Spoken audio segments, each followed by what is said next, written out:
Venkatesh advanced pain clinic, నొప్పి మాయం, surgery దూరం. For appointments 9155515563. Hi guys, welcome to I dream. నేను మీ చాణక్య.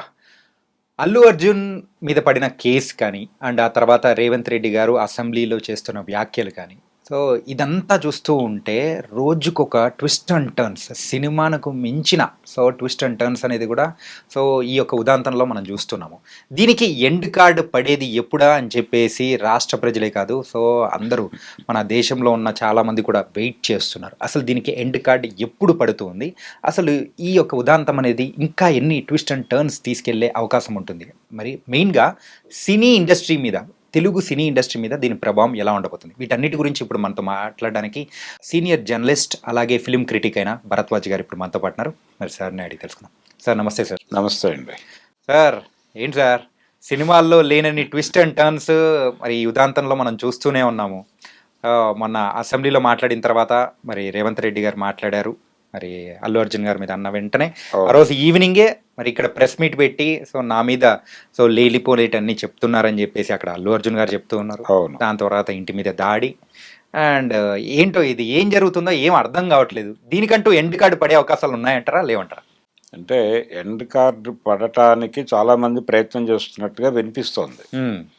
అంటే చిరంజీవి గారు నేరుగా కల్పించుకుని ఆయన ఢిల్లీ వెళ్తున్నారు అని ఒక వార్త ఇప్పుడు చక్కర్లు కొడుతోంది బయట.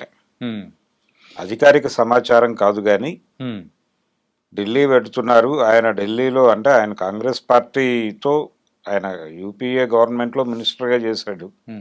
సో ఆయనకుండే కాంట్రాక్ట్స్ ఆయనకున్నాయి. సో అట్నుంచి ఓ ప్రెజర్ తీసుకొచ్చి పరిస్థితిని సాధారణ స్థితికి తీసుకురావాలి అనేటువంటి ఒక ప్రయత్నం జరుగుతోంది అనే మాట వినిపిస్తోంది బయట. ఓకే. దీంతో పాటు పవన్ కళ్యాణ్ గారు మొన్న ఆంధ్రాలో కూడా మంచి లొకేషన్స్ ఉన్నాయి అని ఆయన మాట్లాడాడు వేరే సందర్భంలో. దాన్ని లింక్ చేస్తూ రేవంత్ రెడ్డి గారు సినిమా పరిశ్రమతో కొంచెం ఘర్షణాత్మక వైఖరితో వ్యవహరిస్తున్నాడు, సున్నం పెట్టుకునే పద్ధతిలో ఉన్నాడు ఆయన. అందుకని ఇండస్ట్రీ అటు షిఫ్ట్ అయిపోతుంది ఏపీకి అని కొంతమంది స్పెక్యులేటివ్ స్టోరీస్ మార్కెట్లోకి వండి వారుస్తున్నారు. ఇలా దీని చుట్టూ అంటే ఇన్సిడెంట్గా చూస్తే ఎవరిది తప్పు అనేది ఒక్కసారి గతంలోకి వెళ్ళి, అంటే ఇన్సిడెంట్కి మొదటి నుంచి కనుక చూస్తే నిజంగానే ఆ సినిమా పట్ల లేకపోతే అల్లు అర్జున్ పట్ల ప్రభుత్వానికి వ్యతిరేకత ఉందా, లేకపోతే ఏదైనా వివక్ష చూపిస్తున్నారా అనే యాంగిల్లో చూస్తే పుష్పకి చాలా అవకాశాలు కల్పించింది ప్రభుత్వం. వీళ్ళు ప్రీమియర్స్ వేసుకుంటాం 9:30 నుంచి అంటే వాళ్ళు యాక్సెప్ట్ చేశారు. అలాగే రేట్లు ఈ లెవెల్లో పెంచుకుంటాము అన్న వాళ్ళు యాక్సెప్ట్ చేశారు. ఏది 1200 ఆయన 3000 రూపాయలకి టికెట్లు కొన్నారు అని చెప్పారు కానీ అసెంబ్లీలో రేవంత్ రెడ్డి గారు. కొన్ని చోట్ల జరిగి ఉండొచ్చు, కొన్ని చోట్ల 3000 వరకు నడిచిన మాట కూడా వాస్తవమే, కానీ 1200 మ్యాక్సిమం వెళ్ళింది ఆ రోజు. ఓకే.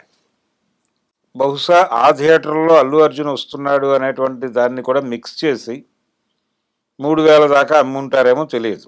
ఆన్లైన్లో బుక్ చేసుకున్న వాళ్ళు మాత్రం 12-15 మధ్య నడిచింది. కొన్ని థియేటర్ల దగ్గర 2000కి వెళ్ళటము చూశాను నేను. సినిమా ఇంకా పర్మిషన్ రాకముందే 3000కి అమ్మిన థియేటర్లు కూడా చూశాను నేను. మనం మాట్లాడుకునేటప్పుడు కూడా మీరు మెన్షన్ చేశారు, అవును, ఒక్కొక్క టికెట్ 3000 తగ్గట్టు అమ్మారు అని. 3000కి అంటే తక్కువే అమ్మారు. కొంతమంది ఇంకా పర్మిషన్ రాలేదు అప్పటికి. ఓకే. పర్మిషన్ రాకముందే 3000కి కొంతమంది కొనేశారు. అంటే టికెట్లు హోల్డ్ చేశారు. ఈ ఫ్యామిలీ అలా చేసిందా అనేది డౌటే, కానీ సీఎం గారు అనేసాడు కాబట్టి యాక్సెప్ట్ చేద్దాం. ఆ లెవెల్కి టికెట్ల రేట్లు పెంచుకోవటానికి అవకాశం కల్పించారు. ప్రీమియర్స్ 9:30 నుంచి వేసుకోవడానికి అవకాశం కల్పించారు. అలాగే మొదటి వారం 10 రోజులు మల్టీప్లెక్స్లో 700కి, అలాగే సింగిల్ స్క్రీన్లో 350 రూపాయలకి అమ్ముకునే అవకాశం కల్పించారు. ఇంతకంటే అనుకూలంగా ఏ ప్రభుత్వాలు పనిచేస్తాయి? అలా పుష్ప పట్ల వాళ్ళు సానుకూలంగానే ఉన్నారు మొదట్లో. ఈ ఇన్సిడెంట్ జరగటం దగ్గర నుంచి రోజువారీ చూస్తే దీని పరిస్థితి అంటే, ఇన్సిడెంట్ జరిగినప్పుడు స్పందించాల్సిన పద్ధతిలో వీళ్ళు స్పందించలేదు, వ్యవహరించాల్సిన పద్ధతిలో వ్యవహరించలేదు అనేది రకరకాలుగా ఎస్టాబ్లిష్ అయింది. Yeah. అంటే రేవంత్ రెడ్డి గారు అసెంబ్లీలో మాట్లాడుతూ ఒక రోడ్ షో చేసుకుంటూ వెళ్ళాడు ఆయన లోపలికి అన్నాడు ఆయన. నేను రోడ్ షో ఏమీ చేయలేదు అని ఈయన అన్నాడు. అదే రోజు రాత్రి 8 ప్రెస్ కాన్ఫరెన్స్ పెట్టి సివి ఆనంద్ గారు ప్రెస్ కాన్ఫరెన్స్ పెట్టి ఆ వీడియోస్ రివీల్ చేశాడు. ఆ వీడియోస్లో ఒక మెట్రో స్టేషన్ కింద నుంచి ఆయన వస్తున్నట్టుగా మనకి విజువల్ కనిపించింది. అదేంటి చిక్కడపల్లి స్టేషన్, సప్తగిరి థియేటర్ ఎదురుకుండా ఉంటుంది అది. అక్కడి నుంచి ఆయన వస్తున్నాడు. అక్కడి నుంచి టర్న్ అయి సంజయ్ థియేటర్లోకి వచ్చాడు ఆయన. అంటే అప్రాక్సిమేట్లీ ఒక 100 మీటర్స్ నుంచే ఉంటుందేమో. ఉంటుంది. అదంతా రోడ్ షో జరిగినట్టుగా మనకు వీడియో ఉంది. ఓకే. సో చుట్టూ జనాలు ఉన్నారు. ఈ జనం మొత్తం కూడా థియేటర్లోకి పంపయ్యారు. అక్కడున్న చిన్న ప్లేస్ అది. ఆ చిన్న ప్లేస్లో ఆ క్రౌడ్లోకి వీళ్ళు రావటం. నిజానికి అల్లు అర్జున్ వస్తున్నాడు, ఓకే. నిజానికి ఇలాంటి సంఘటన జరగకుండా ఉంటే అసలు ఎవరు దీని గురించి మాట్లాడేవాళ్ళు కాదు. పర్మిషన్ ఉందా లేదా అనే గొడవ వచ్చేది కాదు. థియేటర్ వాళ్ళు ఏం చెప్తున్నారు, మేము పర్మిషన్ అడిగాము అంటున్నారు, కానీ పర్మిషన్ రిజెక్ట్ అయిన లెటర్ కూడా వాళ్ళకు వస్తుంది. ఆ లెటర్ వాళ్ళు ప్రదర్శించట్లేదు ఎక్కడ. లేదు అసలు ఈ లెటర్లు లేవు, వీళ్ళు పర్మిషన్ అడిగారు, వాళ్ళు రిజెక్ట్ చేశారు, ఇవన్నీ పక్కన పెట్టినా వీళ్ళు చూస్తున్నారు కదా వీళ్ళ కళ్ళతో. అల్లు అర్జున్ చూస్తున్నాడు, థియేటర్ యాజమాన్యం చూస్తోంది, థియేటర్ స్టాఫ్ చూస్తున్నారు పరిస్థితి. ఒక గేటు బ్లాక్ అయి ఉంది కార్లతో, ఒక గేటు మాత్రమే ఉంది. ఇటు నుంచి ఎంటర్ అయినటువంటి కార్లు ఎటు పోవాలో తెలియని పరిస్థితి. లోపల పార్కింగ్ స్పేస్ లేదు. ఈ పరిస్థితిలో ఉన్నప్పుడు కొంతమంది ఆడియన్స్ను లోపలికి అలౌ చేసేయాలి కదా. లోపలికి తరలించేసి ఉంటే కొంత రష్ తగ్గి ఉండేది.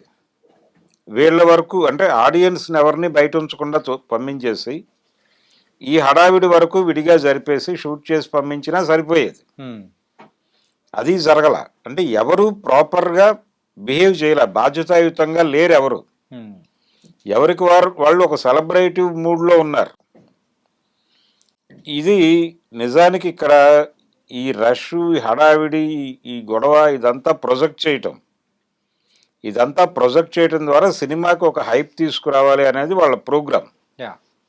ఒక హైప్, అది మార్కెటింగ్ స్ట్రాటజీలో భాగంగానే డిజైన్ చేశారు. ఆయన కారు బయటకు వచ్చి చేతిలో పడడం ఇదంతా ప్రమోషనల్ యాక్టివిటీలో భాగమే. ఓకే. అలాగే చూడాలి దాన్ని. ఇదంతా కూడా వ్యాపారం కోసం చేసిన పనే. దానిలో అనుకోకుండా జరిగినటువంటి ఇన్సిడెంటే అనుకుందాం. ఆవిడ చనిపోయారు అనే విషయం తెలియగానే తను ఇమ్మీడియట్గా హాస్పిటల్కి వెళ్ళిపోయి ఉంటే, సినిమా వదిలిపెట్టేసి వెళ్ళి అక్కడ పోలీసు వాళ్ళతో కలిసి ఈ జరిగిన దానిలో మా హడావిడి నుంచి కూడా కొంత జరిగి ఉండొచ్చు, మా బౌన్సర్ల నుంచి కావచ్చు, మా అభిమానుల నుంచి కావచ్చు. ఇలా అంటే నా ఇమేజ్ తాలూకా చట్టం వలన కొంత అక్కడ ప్రమాదం సంభవించడానికి ఏ రకంగా నేను కారణమైనా అందుకు సారీ చెప్తున్నాను ఓకే అని ఆ రోజు రాత్రే ఆయన ఒక మాట మాట్లాడేసి ఉంటే ఇక్కడ దాకా వెళ్ళేది కాదు ఇష్యూ.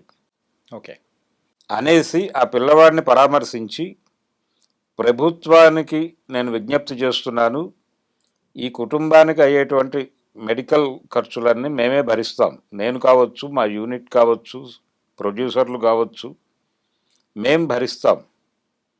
మేం కలెక్టివ్గా తీసుకుంటున్నాం దీన్ని. అలాగే ప్రభుత్వంతో సహకరిస్తాం. అంటే ప్రభుత్వము అనేది ఒకటి ఉంది, పోలీస్ డిపార్ట్మెంట్ అనేది ఒకటి ఉంది అని తాము గుర్తించినట్టుగా ఒక అభిప్రాయం కలిగించాలి కదా వాళ్ళకి. అక్కడ కలిగించలేదు. ఓకే. ఆయన వెళ్ళిపోయాడు సింపుల్గా అక్కడి నుంచి. ఒక కాంట్రవర్సీ ఉంది, ఒక కాంట్రడిక్షన్ ఉంది. అదేంటంటే ఆయన మొదట్లో రిలీజ్ చేసిన వీడియోలోను, ఆ తర్వాత ఆయన సక్సెస్ మీట్లో మాట్లాడుతూ రివీల్ చేసినటువంటి విషయాల్లోనూ అల్లు అర్జున్ గారు చెప్పిన దానికి, మొన్న ప్రెస్ కాన్ఫరెన్స్లో ఆయన మాట్లాడిన దానికి చిన్న వైరుధ్యం ఏముందంటే, ఆయన సినిమా అయిపోయి వెళ్ళిపోయిన తర్వాత చెప్పారు నాకు అన్నాడు అక్కడ ఆ వీడియోల్లో. ఇక్కడేమో థియేటర్లో ఉండగానే చెప్పారని చెప్పాడు. ఉమ్, వీళ్ళేమో థియేటర్లో ఉండగానే చెప్పాము, ఆయన మొదట పట్టించుకోలేదు, వెళ్ళిపోమన్నాం, ఆయన వినలేదు. స్టేషన్ హౌస్ ఆఫీసర్ చెప్పాడు, వినలేదు. ఉమ్, ఏసీపీ వచ్చి చెప్పాడు, ఆ తర్వాత డీసీపీ వచ్చాడు. వీళ్ళందరూ కలిసి చెప్పిన తర్వాత ఆయన అభిమానుల మధ్యలో నుంచి ఆయన పోలీసులు కిందకు తీసుకొచ్చి పంపించే వీడియో ఫుటేజ్ కూడా వాళ్ళు ప్రదర్శించారు నన్ను. యా. ఇంత గందరగోళం ఉంది ఆ సంఘటన చుట్టూ. ఒకటి, లీగల్గా తనకు ఏదైనా ప్రాబ్లం వస్తుందేమో అని కొంచెం కాన్షియస్గా ఉన్నారు వాళ్ళు, ఉండటంలో తప్పేం లేదు. ఇన్ ది సేమ్ టైం తమని తాము మానవతావాదులుగా కూడా ప్రొజెక్ట్ చేసుకోవాల్సిన అవసరం ఉంది. అందుకని సింపుల్గా ఆయన జరిగిన సంఘటనలో మా వైపు నుంచి కూడా తప్పులు జరిగి ఉంటే ఆ తప్పులకి బేషరతుగా క్షమాపణ చెప్తున్నాను అని ఒక్క మాట అంటానికి ఎందుకు మొహమాట పడుతున్నాడు ఆయన? ఉమ్, అంటే ఇది అడ్మిట్ అయినట్టు ఉంటుంది, కన్ఫెస్ అయినట్టు ఉంటుంది. ఈ కన్ఫెషన్ స్టేట్మెంట్ ఆధారంగా తనకు జీవిత ఖైదు పడిపోతుంది అన్నదాకా ఆయనకు ఎవరన్నా ఆలోచనలు రేపారా? అంటే ఆయన మాట్లాడితే లీగల్ ఎక్స్పర్ట్లు చెప్తున్నారు అనే మాట వాడుతున్నాడు ఉమ్, అల్లు అర్జున్. ఎందుకు మీరు వెళ్ళి ఆ ఫ్యామిలీని కలవలేదు అనే ప్రశ్న వచ్చినప్పుడు నేను కలుద్దామనే అనుకున్నాను, కానీ మా లీగల్ ఎక్స్పర్ట్స్ వద్దన్నారు, ఉమ్, లేదు మా లీగల్ అడ్వైజర్స్ వద్దన్నారు అని చెప్తున్నాడు ఆయన. ఉమ్, అలాగే బన్నీవాస్ గారిని పంపించాను నేను అని చెప్పాడు ఆయన. నిజమే అది. ఎందుకంటే రేవతి గారి భర్త ఆ విషయాన్ని అడ్మిట్ చేశాడు. ఓకే. ఆయన ఒక ఛానల్కి ఇచ్చిన ఇంటర్వ్యూలో బన్నీవాస్ పేరు ఆయన తప్పుగా ప్రొనౌన్స్ చేశాడు, బన్నీ వ్యాస్ అన్నాడు ఆయన. ఉమ్, బన్నీ వ్యాస్ అనే ఆయన వచ్చి మమ్మల్ని కలిశారండి అని చెప్పాడు ఆయన. సో అల్లు అర్జున్ చెప్పింది వాస్తవమే. ఉమ్, కానీ వీళ్ళందరినీ పంపించడం ఎందుకు, మీరే నేరుగా వెళ్ళొచ్చు కదా. అయితే బన్నీవాస్ తనతో అన్నాడట, మీరు ఇక్కడికి వస్తే మళ్ళీ ఇక్కడ రష్ క్రియేట్ అవుతుంది, అది ఇంకొక ఇబ్బందికి దారి తీయవచ్చు అని. మీరు ఎవ్వరికీ చెప్పకుండా రహస్యంగా మీ ఐడెంటిటీని మీరు దాచిపెట్టుకుని వేరే గెటప్లో వెళ్ళుంటే ఉమ్, ఎవరు పట్టించుకుంటారు? అక్కడ వెళ్ళి ఒకసారి పరామర్శించి వచ్చేయచ్చు కదా. అలాగే ఇమ్మీడియట్గా పోలీస్ ఆఫీసర్లను కలిసి, అలాగే సినిమాటోగ్రఫీ మినిస్టర్ని కలిసి, వీళ్ళందరూ మీ టికెట్లు రేట్లు పెంచుకోవటానికి, షోస్ వేసుకోవటానికి పర్మిషన్ ఇచ్చిన వాళ్ళు కదా. అవును. వెళ్ళి మీరు చాలా హెల్ప్ చేశారండి, ఈ ఇన్సిడెంట్ అనుకోకుండా జరిగింది, దీనిలో మా తప్పు కూడా ఉండొచ్చు, మీరు దర్యాప్తు చేయండి, మేము మీతో సహకరిస్తాం, ఉమ్, అలాగే ఈ సహాయ చర్యల్లో కూడా మేము కూడా పార్టిసిపేట్ చేస్తాం, మీరు మాకు రూట్ మ్యాప్ ఇవ్వండి, మీ ఆధ్వర్యంలో ఒకసారి సీఎం గారిని కూడా కలుద్దాం అనే మాట అనేస్తుంటే అయిపోయేది కదా. ఆ రోజే ఓకే. క్లోజ్ అయిపోయేది. ఇక్కడ ఒక రకమైనటువంటి గందరగోళం. ఈ గందరగోళం మధ్యలో ప్రతిపక్షాలు ఎంటర్ అయినాయి. అంటే బీఆర్ఎస్ అండ్ బీజేపీ రెండు ఎంటర్ అయినాయి. ఉమ్, ఎంటర్ అయ్యి అల్లు అర్జున్ అరెస్ట్ మీద కేటీఆర్ ట్వీట్లు చేయుట, ఈ వ్యవహారాలన్నీ నడిచినాయి. అవన్నీ మాట్లాడాడు ఆయన అసెంబ్లీలో. అంటే ఆ టైంలలో కూడా ఏమన్నారంటే ఒక అంటే ప్రీ రిలీజ్ చేసేటప్పుడు సో సీఎం పేరు మర్చిపోవడం వల్లనే ఇది కూడా ఒక కక్ష సాధింపు చర్య అనేది ఇదే ఇవన్నీ ఉన్నారు. ఇవన్నీ వచ్చేసినాయి. అన్ని ఇవన్నీ ఎక్కడి నుంచి వచ్చినాయి? పొలిటికల్ సర్కిల్స్ నుంచి వచ్చిన మాటలు. యా. అది ఆయన హర్ట్ అయితే హర్ట్ అయి ఉండొచ్చు గాక, ఆ ఈవెంట్ లైవ్లో చూసుంటాడు అనుకుందాం సీఎం గారు, ఉమ్, ఇదేంటి నా పేరు మర్చిపోయాడు ఈయన అని హర్ట్ అయితే హర్ట్ అయి ఉండొచ్చు. ఉమ్, తప్పేం లేదు, హర్ట్ కాకూడదు అనేమీ లేదు, ఎవరైనా గాయపడవచ్చు. ఆయన కూడా గాయపడ్డాడే అని అనుకుందాం, మనిషే కాబట్టి. ఉమ్, పడటం తప్పేం కాదు. కానీ దాని గురించి ఎక్కువగా మాట్లాడటం, జరిగిన ఇన్సిడెంట్ ఉంది కదా ఇక్కడ, యా. ఇన్సిడెంట్ లేకుండా ఆయన ఏదైనా చేస్తే అప్పుడు మాట్లాడాలి. జరిగిన ఇన్సిడెంట్ మీద మీరు చేసినటువంటి యాక్టివిటీలో ఎక్కడా కూడా ఫెయిర్గా లేదు, గందరగోళమే ఉంది. ఉమ్, ఓపెన్గా మాట్లాడాలంటే అల్లు అరవింద్ గారు కూడా గవర్నమెంట్ పర్మిషన్ తీసుకుని వెళ్ళి చూశాను అని చెప్పాడు ఆయన. అక్కర్లేదు, స్ట్రైట్ అవే వెళ్ళి పరామర్శించడానికి ఎందుకు ఇబ్బంది పడాలి? ఇంకొక మాట అన్నాడు అల్లు అర్జునే. ఉమ్, ఆయన ఏమన్నాడంటే, గతంలో చిరంజీవి గారి సినిమాలు రిలీజ్ అయిన సందర్భంగా రష్లో చనిపోయినప్పుడు, లేకపోతే పవన్ కళ్యాణ్ గారి సినిమాలు రిలీజ్ అయినప్పుడు రష్లో ఎవరైనా గాయపడిన సందర్భాల్లోనూ నేను కూడా వెళ్ళి వాళ్ళని చూడటానికి ప్రయత్నం చేశాను అన్న మాట ఒకటి దొర్లింది. మరి అంత ఇది ఉన్నవాళ్ళు, అంత కన్సర్న్ ఉన్నవాళ్ళు, మీ సినిమాకి సంబంధించి జరిగిన సంఘటనలో మీరు అలా ఎందుకు వెళ్ళి పరామర్శించడానికి మొహమాట పడ్డారు? ఎందుకు మీరు ఇబ్బంది పడటమే అది. అంటే అక్కడికి వెళ్తే ఏదో జరుగుతుంది అని. ఎందుకు జరుగుతుంది, జరగకుండా ఉండేలాగా మనం ఎలా వెళ్ళాలి అనేది ప్లాన్ చేసుకోవాలి కదా మీరు. వెళ్ళటం అనేది మన బాధ్యత. అది ప్రపంచానికి తెలియకుండా వెళ్ళాలి. ఇప్పుడు జరిగిన ఇన్సిడెంట్లో బయటకు వచ్చినటువంటి ఇంకొక విశేషం ఏమిటంటే, సంధ్యా థియేటర్కి అల్లు అర్జున్ వస్తున్నాడు అనే విషయాన్ని ఆయన అభిమానుల సర్కిల్స్లో, గ్రూప్స్లో ఇన్ఫర్మేషన్ కమ్యూనికేట్ అయింది. సో వీళ్ళందరూ అక్కడికి మొబిలైజ్ అవటానికి ఒక రకంగా ఈయన పిఆర్ టీం కృషి చేసింది. ఇది ఎంత వాంటెడ్గా, డిజైన్డ్గా జరిగినట్టుగా కనిపిస్తోంది. దీన్ని ఎందుకు యాక్సెప్ట్ చేయటం లేదు? అంటే అక్కడ వాస్తవంగా ఉన్న ప్లేస్ ఎంత, మనం చేయవలసిన పని ఏమిటి? మీరు అసలు ఏమీ చేయకుండా సైలెంట్గా థియేటర్లోకి వెళ్ళిపోయి సడన్గా ఒకసారి ఇంటర్వెల్ తర్వాత వెళ్ళి ఆ వేదిక మీద నిలబడి ప్రేక్షకులతో మాట్లాడేసి ఎలా ఉంది సినిమా అనేసి కాసేపు ఒక 10 నిమిషాలు ముచ్చటించి వచ్చేస్తే అయిపోయేది కదా. అది చేయలే. జనరల్గా జరిగే ప్రొసీజర్ అది. ఈ రోడ్ షో కార్యక్రమాలు ఏ హీరోలు చేయరు. రోడ్ షో జరిగిందని వీడియోస్ విడుదల చేసేసిన తర్వాత ఇంకా దాని గురించి ఇష్యూ లేదు. ఆయన చేయలేదని చెప్పాడు, ఈయన చేశాడని చెప్పాడు, వీడియో సాక్ష్యం ఉంది, అక్కడ క్లియర్ కట్గా ఉంది. వాళ్ళు చెప్పిన ప్రతి మాటకి వీడియో ఫుటేజ్ చూపించారు దాదాపుగా. ఒకే ఒక్కదానికి వీడియో చూపించలేకపోయారు. అదేమిటంటే థియేటర్లో ఆయన కూర్చుని ఉండగా స్టేషన్ హౌస్ ఆఫీసర్ వెళ్ళి కమ్యూనికేట్ చేసింది, ఆయన రిజెక్ట్ చేసింది. ఆ తర్వాత డీసీపీ వెళ్ళి మాట్లాడింది, దీనికి సంబంధించిన వీడియో ఫుటేజ్ లేదు అని చెప్పారు వాళ్ళు. అంటే అది థియేటర్ లోపల జరిగిన వ్యవహారం కాబట్టి. బయట జరిగిన వాటి అన్నిటికీ ఫుటేజ్ ఉంది వాళ్ళ దగ్గర. మొత్తం ఒక ఆర్డర్లో పెట్టి మరీ ప్రదర్శించారు. అలాగే బౌన్సర్లు దురుసుగా ప్రవర్తించి ఉంటే దాని మీద కూడా చర్చ జరిగింది నిన్న. అది కూడా అడ్మిట్ చేసి ఉండాల్సింది ఆయన. నా వైపు నుంచి జరిగిన పొరపాటుగానే అర్థం చేసుకోండి దాన్ని. బౌన్సర్లు దురుసుగా ప్రవర్తించి ఉంటే ఇవన్నీ అడ్మిట్ చేసేసి ఉంటే ఇమ్మీడియట్గా ఆయన హంబుల్గా అయిపోయేది, ఇష్యూ లేదు. ఎందుకు పెంచుకుంటూ పెడుతున్నారు? ఎవరున్నారు దీని వెనకాల? అంటే వీళ్ళ వైపు నుంచే కనిపిస్తోంది.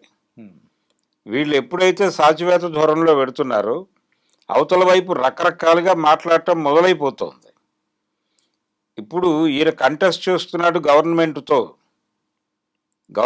ఒక యుద్ధానికి సిద్ధమవుతున్నాడు అల్లు అర్జున్ అన్న టోన్లో ప్రొజెక్ట్ అయ్యే విషయం వెంటనే రేవంత్ రెడ్డికి వ్యతిరేకంగా ఉన్నటువంటి పార్టీలన్నీ ఈయన వెనక మొబిలైజ్ అవుతున్నాయి. రేవంత్ రెడ్డికి వ్యతిరేకంగా మాత్రమే కాదు, కాంగ్రెస్కి వ్యతిరేకంగా బీజేపీ ఈయనకు అనుకూలంగా మాట్లాడటం మొదలుపెట్టింది. బీఆర్ఎస్ అయితే టోటల్గా వెనక నిలబడినట్లుగా కనిపిస్తోంది. ఒక పొలిటికల్ ఐక్య సంఘటన ఏర్పడిపోయింది ఇక్కడ. ఒక సినిమా సంఘటనగా ఉండేదాన్ని సో పొలిటికల్గా టర్న్ అయిపోయింది. ఆయన పాలిటిక్స్ మాట్లాడటం మొదలుపెట్టాడు సీఎం గారు. ఇలా విషయం గందరగోళం అయిపోయింది. ఇంత గందరగోళం కావడానికి అల్లు ఫ్యామిలీ కూడా కొంత కారణమే. నిజానికి ఇలాంటి ఇష్యూస్ అనేకం సాల్వ్ చేసినటువంటి చరిత్ర ఉంది ఆయనకి, అరవింద్ గారికి. ఈ విషయంలో ఎందుకు ఇంత గందరగోళం అయ్యాడు ఆయన అనేది ప్రశ్న. ఓకే, అందుకని ఇది పరిష్కారం అయిపోతుంది. ఇప్పటికీ కూడా ఇప్పుడు బయట స్పెక్యులేట్ అవుతున్నట్టుగా చిరంజీవి గారు ఢిల్లీ వెళ్ళి కాంగ్రెస్ హైకమాండ్ నుంచి ఈయన మీద ఒత్తిడి తీసుకొచ్చి, లేకపోతే అక్కడ కేంద్ర ప్రభుత్వంలో ఉన్నటువంటి పెద్దలతో మాట్లాడి అట్నుంచి ప్రెజర్ తీసుకొచ్చి ఏదో చేయబోతున్నారు ఢిల్లీ నుంచి అనేది కూడా నేను అనుకోవటం స్పెక్యులేషన్గానే భావిస్తున్నాను. ఆయన ఢిల్లీ వెళ్తే, వేరే పని మీద ఏదైనా వెళ్తే వెళ్ళొచ్చేమో.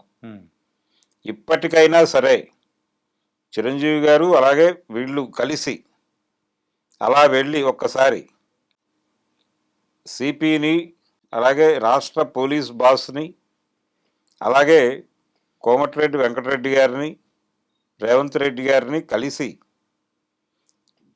ఉన్న విషయాలు స్పష్టంగా చెప్పేసి ఇప్పటివరకు జరిగిన కమ్యూనికేషన్ గ్యాప్లకి తెరదించేద్దామండి. ఈ సహాయక చర్యలు ఆ కుటుంబానికి జరగవలసినటువంటి న్యాయానికి సంబంధించి మేము ఏం చేయాలో మీరు చెప్పండి, అది మేము చేసేస్తాం ప్రభుత్వ మార్గదర్శకంలో మేము చేస్తాము అని చెప్పి అని ఒక మాట అనేస్తే క్లోజ్. క్లోజ్ అయిపోతాం. Thank you so much sir. మరి ఈ యొక్క ఇష్యూకి ఎండ్ కార్డ్ ఎలా పడుతుంది అనే దాని గురించి సో మీ సైడ్ నుంచి ఒక ఆన్సర్ అనేది కూడా వచ్చింది. ఇది కూడా one of the type of answer. So తొందరగా ఈ ఇష్యూకి ఎండ్ కార్డ్ పడాలని కూడా కోరుకున్నాం. Thank you so much. Thank you.